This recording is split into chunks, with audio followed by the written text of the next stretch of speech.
Today on Northern Revolutions, I'm going to show you some of my recent record pickups, and I've got some VCLT in the mail from my good friend Mike at MGK Boston. I'll show you what he sent me. Stay tuned.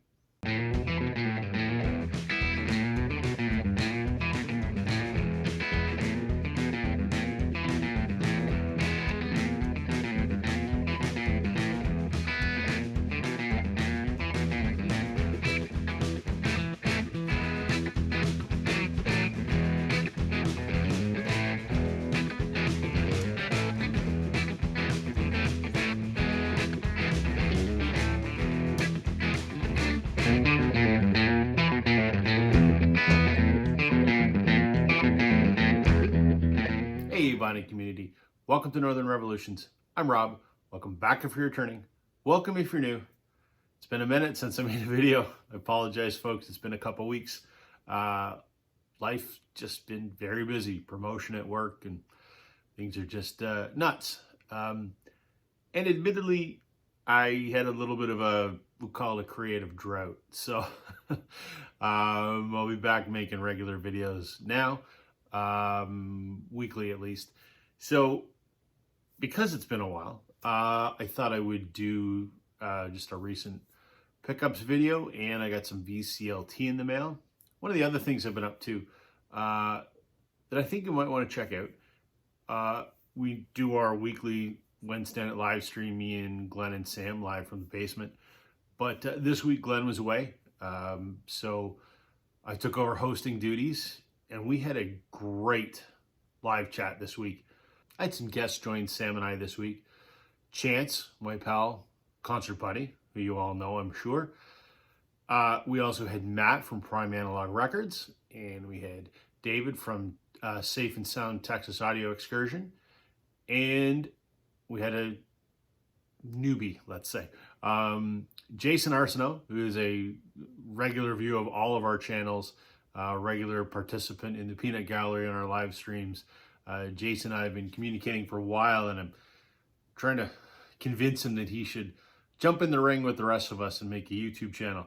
So he joined us this week for the live stream, and the topic was VC content. What kind of vinyl community videos do you like? Just thoughts in general on what's out there. How do we, as people that create content, how do we come up with our ideas, how do we make our videos? It was a great discussion. I'll leave a link to it. I think you'll enjoy it. It was a very interesting discussion, and I thoroughly enjoyed it, so check that out. Getting on to the things I wanted to talk about today, some recent vinyl pickups and some VCLT. I'll do the vinyl pickups first, leave the VCLT till the end. Okay, the first thing I'm going to show is actually CDs. Can you believe it? I don't show CDs very much. That's because generally I don't buy CDs. I have tons of them here. Beside me, we can't see it. I got about 1,000 CDs, which I bought back in the 90s primarily. The only time I'll buy a CD is if it's something that's not available on vinyl. About a month or two ago, I showed this album on vinyl.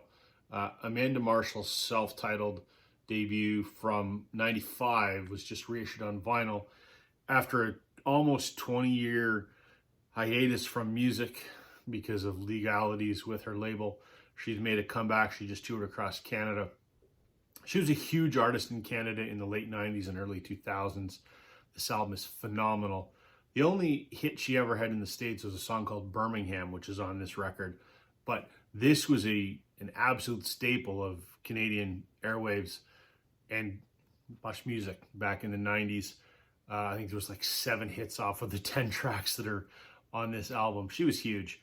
I said she's kind of like Sheryl Crow with a little soul. She's amazing. So anyway, I picked this up on vinyl, but I had to grab it on CD so that I could rip a digital copy because you can't actually download the album anywhere. But that made me pick up her other albums as well. This was her second album.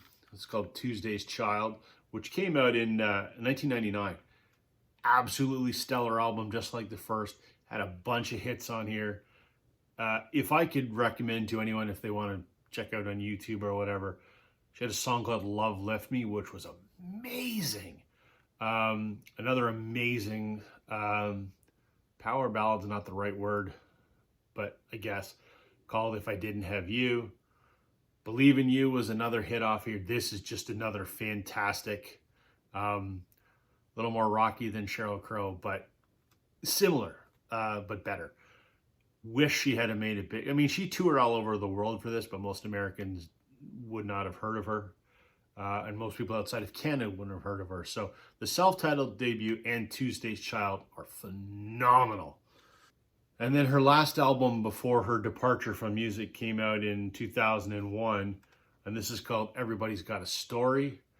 There's a hit on here in Canada anyway called Sunday Morning After, which is a great rock song. This is a tinge more R&B, but it's still pop rock. But this is just great. It's phenomenal. And then she's just released, that she's touring for now, a new album called Heavy Lifting, which is her first album in 20 years, which I don't have. I have digitally, but I wanted to get these three on CD because these two are not available on vinyl, and I wanted to have digital copies of all of them. I travel in my car a lot, so I like to have digital copies of everything. So if I could recommend to anybody, Amanda Marshall is awesome, awesome, awesome, awesome. I'm going to talk about her a lot, I think, because I wish more people would hear her music. It's great. The next thing I picked up, it's an album I had been looking forward to. Noel Gallagher's High Flying Birds. This is his new album, Council Skies. I think this is his fourth post-Oasis studio album. There's Noel on the back. I'm a huge Oasis fan, which I've talked about a lot. And in the post-Oasis era, I followed Noel because he's the talent that I respected in Oasis. I thought Liam's a bit of a wanker. But his last album, it was called Chasing the Moon, I thought was crap. Noel's last album. I thought it was a little too dancey, which is not my thing. So I was hoping that this was a return to roots, and it is. It's kind of a, even though, you know, happy face on there, it's kind of a little bit more of a somber album, I think. It's certainly not any real upbeat rockers on here, but I really enjoyed it. It's probably Noel's best solo album, or equally as good as his very first one. Easy Now, which was the single off here, is very Oasis-esque. But this is a very solid album, so I'm glad that I was able to pick this up. The last new record that I picked up, I'm not going to talk about it. Boom. Getting on to the VCLT. My very good friend, Mike from MGK Boston, sent me a package in the mail. He included a little note, and it says, "Hey Rob, it's time for you to have a listen to The Clash. A lot of people swear by their debut and London Calling. I like those two. My favorite, though, is Sandinista, a triple LP set. On this album, they tried to do everything, adding dub, rap, gospel, and even children's choruses to punk, reggae, and R&B, and roots rock that they were already playing. I've always loved reggae, so the fact that they were heavily influenced by that style wasn't lost on me. This copy is from a collection I got from a work colleague a couple years ago. It is in what I would call good plus condition per Discogs, as there's the odd pop and crackle, but it plays overall nicely, as I gave this copy a spin in its entirety recently. I still have my original from high school days, a Canadian pressing, of course, because Mike's from my neck of the woods, even though he lives in Boston. He wears those terrible Red Sox hats. In addition, I've included a copy of Greg Keeler's solo album, Gone. I bought it when it first was released, and I've only listened to it a few times. It never really gelled with me, but I'm certain it's totally in your wheelhouse, as the saying goes. Cheers, Mike." Thanks, Mike. You're the best, man. So this is the album he sent me. Sandinista by The Clash. The Clash is a band I've never got into. It's not that I'm not attracted to their music. It's just, you know, we all have that long list of stuff that we're like, I really should get into that. I was thrilled when Mike sent me this, and his description is pretty accurate. It is a record that includes all of those elements, which is very intriguing. I would not have expected that from The Clash. Granted, I don't know virtually nothing about them, but when I think of them, I don't think of that breadth of musical experimentation. So that was quite interesting to hear. This is going to be an album I'm going to listen to with some frequency. So I'm grateful for this as my introduction to the Clash. I will obviously have to check out London Calling and their self-titled, but I'm thankful for this. The other one that Mike sent me, I'm quite familiar with. It's an album called Gone by Greg Keeler. Greg Keeler is one of the founders of Blue Rodeo, those guys, who I talk about ad nauseum because they're my band. This is an interesting album. This was recorded in '97. This is a dramatic departure from Blue Rodeo. It's very moody, it's very ethereal, it's very experimental. As if I understand the story correctly, Greg was on kind of a pilgrimage to find his birth parents, which he did find. But on that trip, he was sort of battling undiagnosed diabetes, which was making him, sort of operate in a slightly different level of consciousness, I guess. So this is very sort of out there stuff.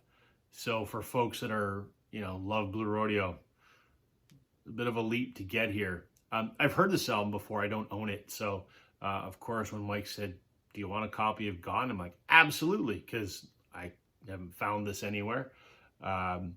It's not something that I would listen to with a lot of frequency, but I really respect Greg Keeler. I've met him many times. He's a wonderful, gentle old soul. So I respect everything the man has created, and I will listen to this with some great appreciation. So there you go, folks. There's my VCLT from Mike, MGK Boston. I will be sending Mike a package in the next couple weeks. I got to head out of the country for a week for work, but when I get back, there's something headed your way, Mike, and I think you're going to like it. That's it, folks, for today. I will be back with a little more frequency making videos again. I apologize again for the brief hiatus, but life happens. So thank you for watching, everybody. Catch you on the flip side.